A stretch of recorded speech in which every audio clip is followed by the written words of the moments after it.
7년 연속 수입차 판매 1위, 성공의 상징, 도로 위의 절대 권력. 그랬던 벤츠가 2024년 한국에서 처참하게 무너졌습니다. 판매량 30% 폭락, BMW에게 왕좌를 내주고 소비자들 사이에서는 짱치라는 조롱까지 나오고 있거든요. 한때 삼각별 엠블럼 하나면 모든 단점이 용서됐던 브랜드가 어쩌다 이 지경이 됐을까요? 단순한 경기 침체 때문이 아닙니다. 연두색 번호판이 드러낸 불편한 진실, 옵션 장사 논란, 전기차 화재 사건, 그리고 독일 명차라는 허울 뒤에 숨겨진 중국 자본까지. 벤츠의 추락 뒤에는 우리가 몰랐던 충격적인 이야기들이 있습니다. 오늘은 도로 위에 신분증이라 불리던 벤츠라는 신화가 대한민국에서 어떻게 무너지고 있는지 낱낱이 파헤쳐 보겠습니다.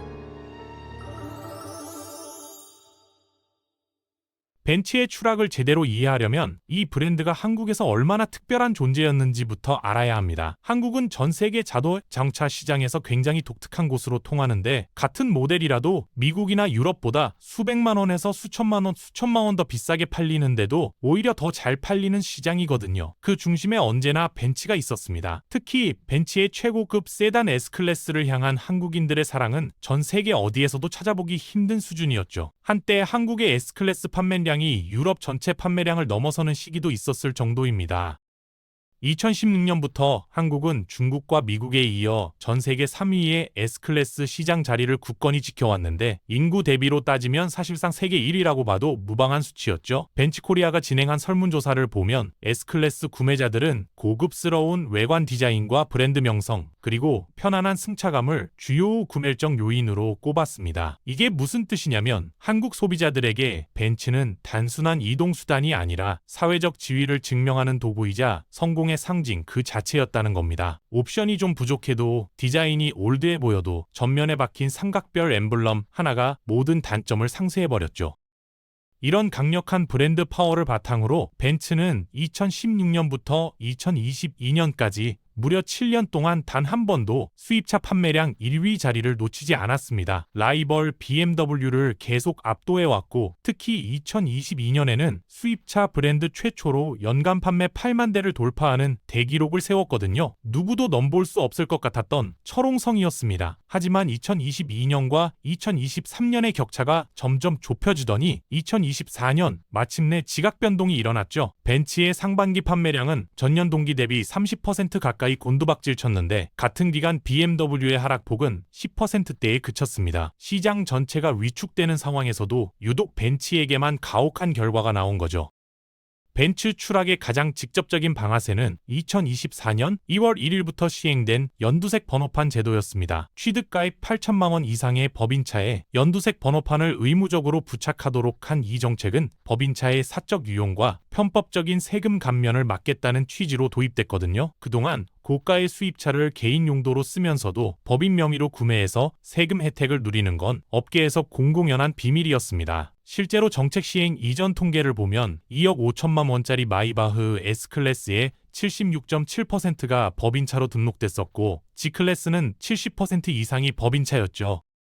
심지어 람보르기니 우루스는 무려 86%가 법인차였는데 이건 뭘 의미하냐면 초고가 수입차의 상당수가 사실상 절세 수단으로 활용되고 있었다는 겁니다. 연두색 번호판 제도는 바로 이 지점을 정확히 겨냥했고 벤츠의 급소를 제대로 찔렀죠. 벤츠의 핵심 수익원이던 S클래스와 G클래스 그리고 마이바흐 같은 초고가 모델들은 법인차 수요가 절대기였거든요. 연두색 번호판이 시행되자마자 벤츠 S클래스의 법인 판매량은 60% 가까이 급감해버렸습니다.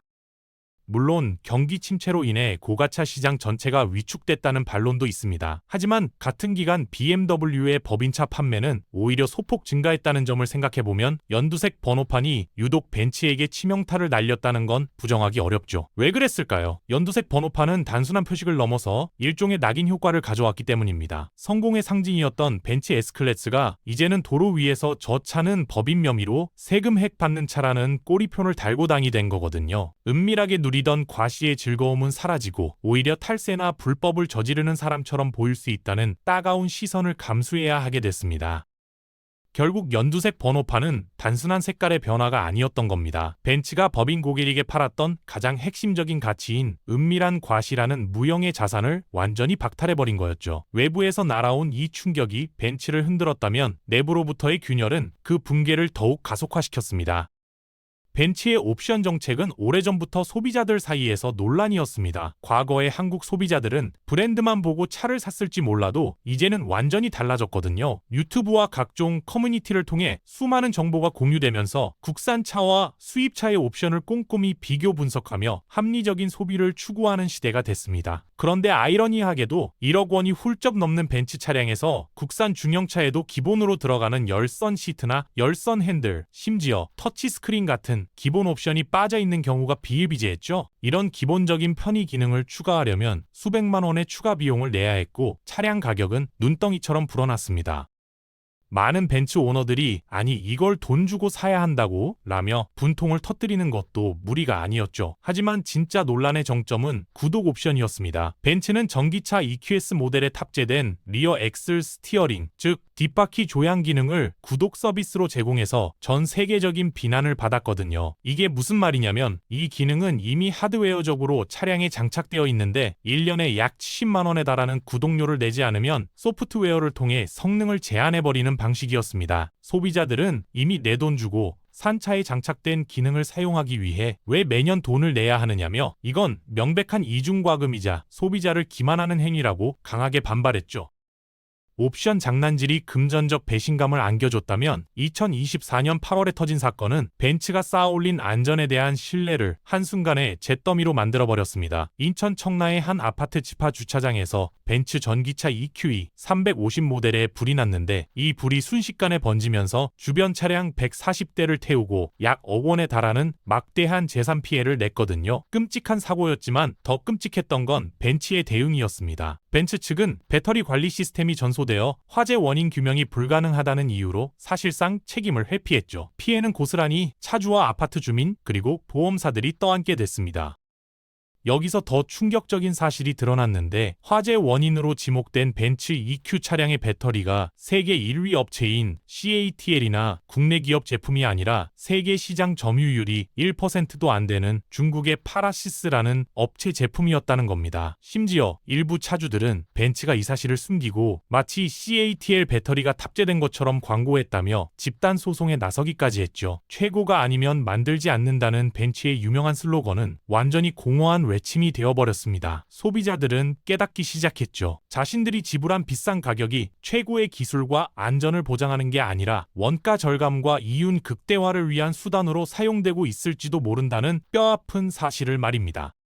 옵션으로 장난치고 안전의 핵심인 배터리마저 저가 부품을 사용한다는 의혹은 벤츠라는 브랜드의 근간을 뒤흔드는 신뢰의 완전한 붕괴였습니다. 인천 청라 화재 사건은 또 다른 그리고 어쩌면 가장 본질적인 논란에 불을 붙였습니다. 벤츠는 독일차가 아니라 사실상 중국차 아니냐는 의문이었죠. 짱치라는 멸칭까지 등장하면서 브랜드 이미지는 나락으로 떨어졌습니다. 독일사의 3사의 자존심으로 불리던 벤츠가 어쩌다 이런 멸칭까지 듣게 된 걸까요? 그 답을 찾으려면 화려한 삼각별 뒤에 숨겨진 복잡한 지분 구조를 들여다봐야 합니다. 놀랍게도 메르세데스 벤츠의 모기업인 메르세데스 벤츠 그룹 AG의 최대 주주는 독일 기업이 아닙니다. 중국의 국유 기업인 베이징 자동차 그룹이거든요. 이 대주주 역시 볼보를 인수한 것으로 유명한 중국의 지리정차입니다. 이 두 중국 자본의 지분을 합치면 약 20%에 육박하는데 이 정도면 벤츠 그룹의 의사 결정에 막강한 영향력을 행사할 수 있는 수준이죠. 그렇다면 우리가 벤츠를 살 때 지불하는 돈은 최종적으로 어디로 흘러가는 걸까요? 한국 시장의 구조는 더욱 복잡합니다. 국내에서 벤츠를 수입하고 판매하는 메르세데스 벤츠 코리아의 지분 구조를 살펴보면 51%는 독일 본사가 가지고 있고 나머지 49%는 스타우트 홀딩스라는 회사가 가지고 있거든요. 그런데 이 스타우트 홀딩스는 말레이시아 화교 재벌인 레이싱온 그룹이 소유한 회사입니다. 더 기묘한 건 국내 최대 벤츠 딜러사인 한성자동차 역시 이 레이싱온 그룹이 100% 지분을 가진 자회사라는 점이죠. 이 복잡한 구조를 간단히 정리하면 이렇습니다. 한국 소비자가 낸 돈은 딜러사인 한성자동차를 통해 그들의 모회사인 레이싱온 그룹으로 흘러들어가고 동시에 수입사인 벤츠코리아 이익의 절반 가까이도 레이싱온 그룹에게 돌아갑니다. 그리고 벤츠코리아 이익의 나머지 절반을 가져가는 독일 본사마저 중국계 자본의 강력한 영향력 아래에 있는 거죠. 결국 겉으로는 독일 프리미엄 브랜드처럼 보이지만 속을 들여다보면 한국 시장에서 벌어들인 막대한 수익이 상당 부분 해외로 빠져나가는 구조인 겁니다. 중국산 부품을 쓰고 중국 자본이 최대 주주이며 한국에서 번 돈은 대부분 해외로 빠져나가는 현실. 벤츠는 중국차라는 비아냥은 단순한 억측이 아니라 이런 사실들이 축적되어 만들어진 합리적 의심이었던 거죠. 소비자들은 더 이상 독일 명차라는 허울에 속지 않게 됐습니다.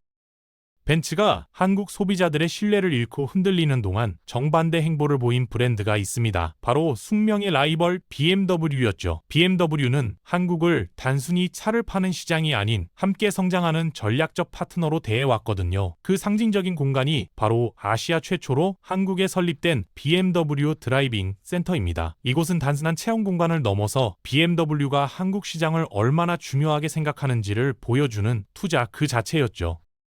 BMW의 투자는 여기서 그치지 않았습니다. 2023년에 707억 원을 투자해서 기존 RD 센터를 인천 청라로 확장 이전했는데 이곳에서는 한국 시장만을 위한 내비게이션과 음성 인식 같은 현지화 기술을 개발하고 국내 기업 및 스타트업과 협력해서 그들의 글로벌 진출을 돕는 역할까지 수행하고 있거든요. 독일 본사 부회장이 직접 개관식에 참석해서 한국은 BMW 그룹의 매우 중요한 시장이라고 강조할 만큼 한국에 대한 진심을 보여주고 있습니다. 이런 투자의 차이는 소비자들이 직접 체감하는 서비스 품질에서 극명하게 드러나죠.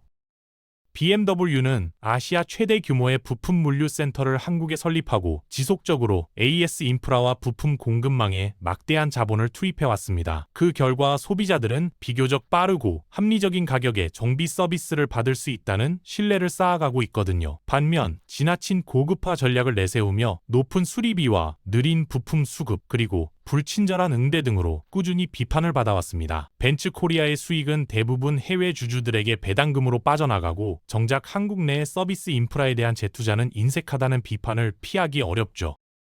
차량 구매부터 사후 관리까지 두 브랜드가 한국 소비자를 대하는 태도의 차이는 너무나도 명확합니다. 한쪽은 한국 시장에 뿌리를 내리고 함께 성장하려 하고 다른 한쪽은 이익만 챙기고 떠날 시장처럼 대하고 있다는 인상을 지울 수가 없거든요. 이런 상된 태도가 결국 소비자들의 선택에 영향을 미치기 시작한 겁니다. 지난 몇 년간 대한민국은 과시적 소비의 열풍에 휩싸였습니다. 코로나 팬데믹으로 억눌렸던 소비 심리가 폭발하면서 너도 나도 더 비싼 것, 더 희소한 것을 찾아 헤맸죠. 벤츠의 전성기는 이러한 시대적 흐름과 정확히 맞닿아 있었습니다. 하지만 영원한 건 없습니다. 고금리와 경기 침체의 그늘이 짙어지면서 소비 패턴은 다시 현실적인 가치 판단으로 돌아오고 있거든요. 이제 사람들은 묻기 시작했습니다. 과연 이 가격을 지불할 만한 가치가 있는가? 벤츠의 몰락은 이러한 거대한 소비 트렌드 변화의 첫 번째 희생양일지도 모릅니다. 벤츠의 추락은 단순히 판매량 부진만을 의미하지 않거든요. 지난 수십 년간 쌓아올린 소비자의 신뢰와 브랜드의 명성이 함께 무너져 내린 결과입니다. 그리고 한번 무너진 신뢰는 단기간에 회복할 수 있는 가치가 아니죠.